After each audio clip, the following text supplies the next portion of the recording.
Friends welcome to my channel. இப்போ நம்ம அந்த வீடியோவில் பன்னீரை வச்சு ரொம்ப ஈஸியான ரெசிபி ஒன்று செய்யலாம். அதுக்கு ஒரு பேனில் நம்ம தேவையான அளவு குக்கிங் ஆயில் ஊற்றிக்குவோம். குக்கிங் ஆயில் கொஞ்சம் சூடானதுக்கு பிறகு பன்னீர் ஸ்லைசஸை நம்ம இதில் கொஞ்சம் போட்டு லைட்டாக வறுத்து எடுத்துக்குவோம். இப்போ பன்னீர் ஸ்லைசஸை நம்ம இந்த மாதிரி போட்டு கொஞ்சம் வறுக்கும் பொழுது இதில் தேவைன்னா நீங்கள் கொஞ்சம் உப்பு சேர்த்துக்கலாம். உப்பு கொஞ்சம் சேர்த்தா தான் பன்னீர் நம்ம மசாலாவில் போட்டு செய்யும் பொழுது உப்பு இருக்கும். ஸோ அதனால் நான் இதில் கொஞ்சம் லைட்டாக உப்புத்தூள் கொஞ்சம் சேர்த்துக்குவேன். இது கொஞ்சம் லைட்டாக ஃப்ரை ஆனால் போதும்.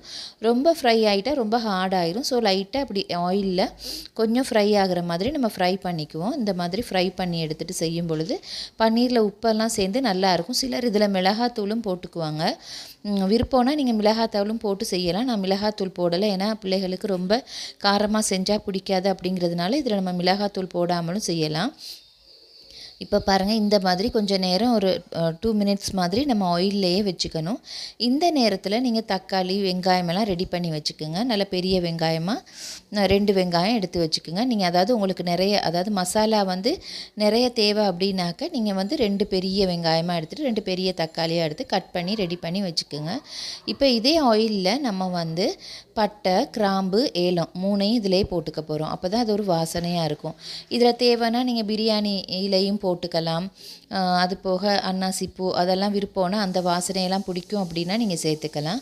இப்போ இதில் வெங்காயமும் தக்காளியும் நான் சேர்த்துக்க போகிறேன். நான் கொஞ்சமாக செய்கிறதுனால ஒரு பெரிய வெங்காயமும் ஒரு பெரிய தக்காளியும் எடுத்துருந்தேன். இப்போ இது ரெண்டையும் நல்லா மிக்ஸ் பண்ணிக்குவோம். மிக்ஸ் பண்ணிவிட்டு கொஞ்சம் உப்பு போட்டு நல்லா அந்த தக்காளியும் வெங்காயம் வதங்குறதுக்கு விடுவோம். இதில் விருப்பம்னா நீங்கள் காஞ்ச மிளகாய் 4 போல் போட்டுக்கலாம். நல்லா காரமாக வேணும் அப்படின்னு நினச்சிங்கன்னா. அப்படி இல்லாட்டி மிளகுத்தூள் சேர்த்துக்கலாம். இப்போ இதை நல்லா நாம் இந்த மாதிரி ஃப்ரை பண்ணிக்குவோம். நல்லா இந்த எண்ணெயிலே வதக்கிடுவோம்.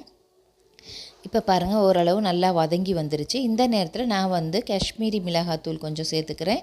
கலர் வரணும் அப்படிங்கிறதுனால அது கூட கொஞ்சம் மிளகாத்தூளும் நான் சேர்த்துக்கிட்டேன். நீங்கள் காஞ்ச மிளகாய் கூட போட்டுக்கலாம். இப்போ இந்த மாதிரி நல்லா நம்ம வறுத்தெடுப்போம். இப்போ பாருங்கள், இப்போ நல்லா வறுத்து வந்ததுக்கு பிறகு இதை கொஞ்சம் நம்ம முந்திரி சேர்த்துக்குவோம். அதாவது கஜு 4 போல் 4 சரி 5 சரி விருப்பமான அளவு நீங்கள் சேர்த்துக்கலாம். இப்போ இதில் சேர்த்துட்டு இதை நல்லா வதக்கி விட்டுட்டு நல்லா கொஞ்சம் வறுப்பட்டதுக்கு பிறகு நம்ம நல்லா ஆற வச்சிடணும் இதை. இப்போ இது நல்லா ஒரு அளவு ஆறுனதுக்கு பிறகு மிக்ஸி ஜாரில் போட்டு அரைச்சா நல்லா அரைப்பட்டு வந்துடும். சூட்டோடு அரைச்சா மிக்ஸி ஜார் வீணாயிரும் அப்படின்னு சொல்கிறனால நான் நல்லா கொஞ்சம் ஆறுனதுக்கு பிறகு தான் எதையுமே அரைப்பேன். இப்போ இதில் முந்திரியையும் போட்டு நம்ம தேவையான அளவு உப்பெல்லாம் கொஞ்சம் பார்த்துட்டு இதை நம்ம நல்லா மிக்ஸ் பண்ணி விட்டுட்டு நல்லா கொஞ்சம் ஆற விட்டு மிக்சியில் ஃபைன் பேஸ்ட்டாக அரைச்சி எடுத்துக்கொள்வோம். இது ஒரு ஈஸியான ரெசிபி. குயிக்காக நம்ம பன்னீர் ரெசிபி செய்யணும் அப்படின்னா டக்குன்னு இந்த மாதிரி செஞ்சிடலாம். எண்ணெயில் கொஞ்சம் பன்னீரை வதக்கியாச்சு. அதுக்கு பிறகு தக்காளி வெங்காயம் எல்லாம் போட்டு வதக்கியாச்சு. இதெல்லாம் கொஞ்சம் ஆறுனதுக்கு பிறகு நம்ம அரைச்சி எடுத்தாச்சு. இப்போ இதில் உப்பு கொஞ்சம் பத்தாத மாதிரி இருக்கவும் நான் கொஞ்சம் உப்பு சேர்த்தேன். இப்போ இதை நல்லா நம்ம வதக்கி எடுத்துக்குவோம்.